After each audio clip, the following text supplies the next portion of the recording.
So, I know what you're thinking.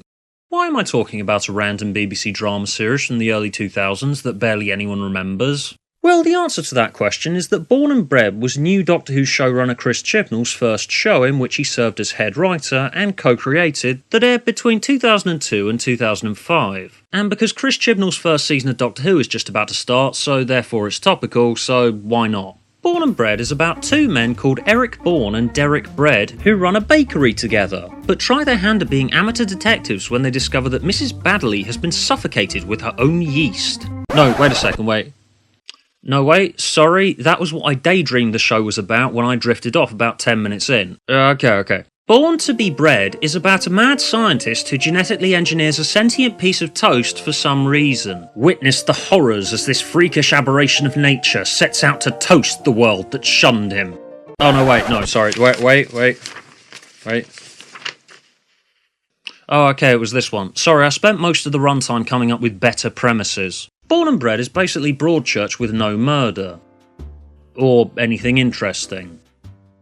So Broadchurch Series 2. It's a period drama set in the fictional village of Royston Vasey. Oh, no, sorry. Ormston. And it's principally about a father and son who run a cottage hospital in the 1950s. Also, it's sort of a comedy? Almost? Maybe? I don't know. Take care up there, lad. You know me, Dr. Gilder. Steady as a... what do you call it? So you got some comedy. It's got Twitter. Oh, do you get it? He said he was steady, and then he fell off his ladder. And they all came down at once. Yeah, there's. Do you get it? It's a vertical horizontal joke. It's like he was vertical and then he went horizontal. The soundtrack. I want to punch the soundtrack. Oh, goodness gracious! This is a farce. What the hell?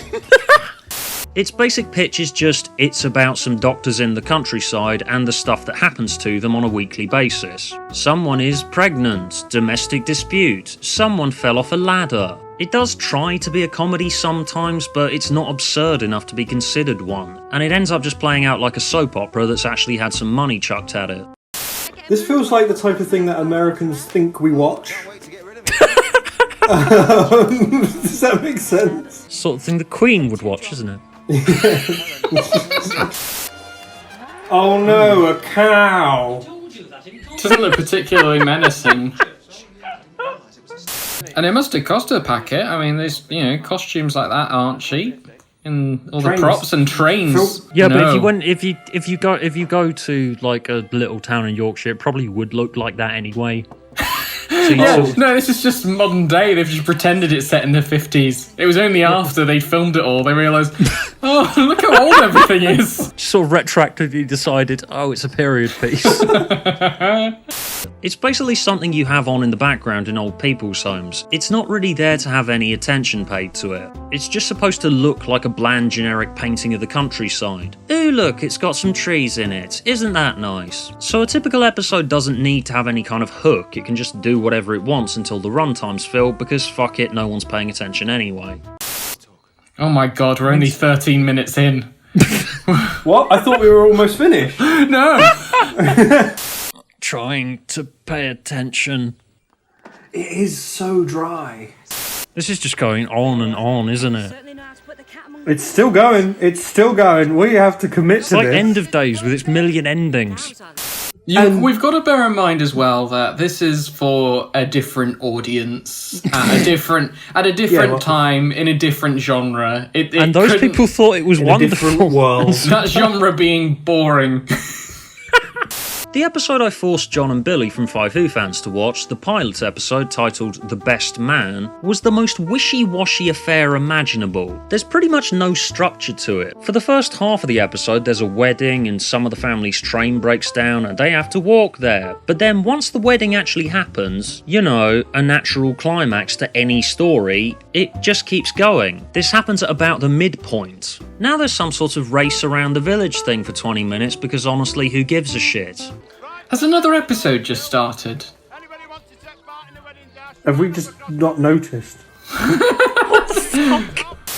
Do you know what this is like? This is like the episode's ended, but they've forgotten to turn the cameras off, and it's just sort of carried on. Honestly, who gives a shit is a line that stayed in mind as I started exploring the rest of the series, where the writing staff seem to have just given up and are just seeing what they can get away with. Deborah loses her baby, and in addition to keeping an eye on her kids over the festive season, she has to endure Arthur playing childish pranks on Tom. Len and Wilf dress up in drag in order to catch a pair of burglars disguised as Santa and an elf, whilst the Reverend Brewer raises eyebrows by announcing that he will be refereeing a female wrestling bout as the village Christmas extravaganza.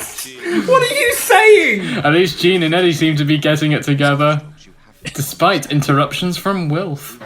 You know, it sounds interesting when you read it out loud, but when you watch it, it'll probably just be shit like this, just like people just talking to each other in a room. I mean, I'm getting pissed off by this music to hear. I told you I want to punch this music, and I will if I get the chance. Next time I see a trombone, I'm going to smack it. Get that music and chop it up to pieces. It's horrible. Listen to this. Feed it Listen to this music. This is the music that, like, if you want to torture a man, just stick him in there and play this on loop for hours and it will break him. So, all of this leads to one question. How the fuck did anyone watch this shit for 4 years? Because the ratings were pretty decent. 7 million people watched this. This first episode. Did they stick around? More people watched the second episode than the first. Oh, wow. Okay. More people watched the second episode than the first. So that implies that some people watched it and then went and told their friends, dude, I fucking saw this show on BBC One. It's like, it had a wedding in it, and it had like a bit of metal in it, and a guy falling off a ladder. It's the closest I felt to death. It's like a legal high. I love the idea that it's a bunch of stoners watching it. I almost died of boredom. It was actually a near-death experience. I don't know about giving you away. I might just keep you for myself. Ugh! That's horrifying. That's like something Donald Trump says. What was that? Born and inbred, more like. Okay, this is worth it just for that joke. Yeah, that was amazing.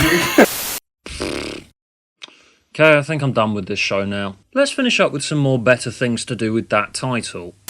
The next Jason Bourne movie is called Born and Bred, where Jason Bourne and a sentient loaf of bread hunt down terrorists.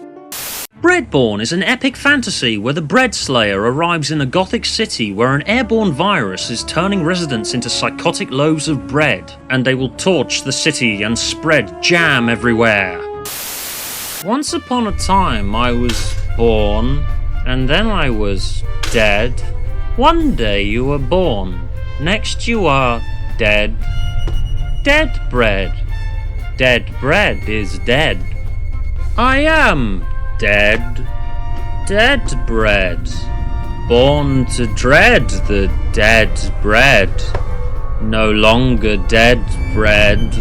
Be born to bread. And oh no, what is happening? No, it is not born bread. No, not the bread. Oh no, what have I done? No!